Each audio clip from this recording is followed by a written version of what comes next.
श्रीगोंदा शहरामध्ये आज सकाळी 10च्या सुमारास शहरामधील ससाणे नगर येथील रहिवासी असलेले सुनील दशरथ ससाणे वय वर्ष 42 यांचा भंगारच्या बाटल्या दिल्या नाहीत या कारणावरून श्रीगोंद्यामधील अनिल उत्तम सावंत वय वर्ष 40 राहणार इंदिरानगर या मनोरुग्ण व्यक्तीने डोक्यात दगड घालून खून केल्याची घटना घडली आहे।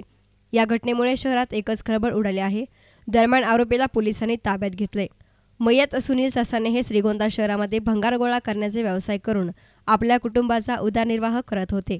नेहमीप्रमाणे सकाळी ते श्रीगोंदा शहरामध्ये बगाडे कॉर्नर जवळील देखरेख संघाच्या गाड्याजवळ भंगार गोळा करत असताना आरोपी अनिल सावंत यांनी ससाणे यांना भंगारमधील प्लास्टिकच्या बाटल्या मागितल्या आणि त्या देण्यास ससाणे यांनी नकार दिल्यामुळे त्या दोघांमध्ये भांडणं झाली आणि अनिल सावंत याने रागात ससाणे यांच्या डोक्यात दगड घातला।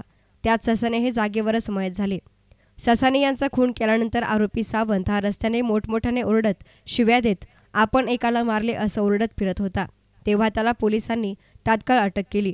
मयत ससाणे यांचे बंधू महादू दशरथ ससाणे यांनी दिलेल्या फिर्यादीवरून आरोपी अनिल उत्तम सावंत याच्या विरोधात श्रीगोंदा पोलीस ठाण्यामध्ये खुनाचा गुन्हा दाखल करण्यात आला असून पुढील तपास पोलीस उपनिरीक्षक राजेश मंतोडे हे करत आहेत।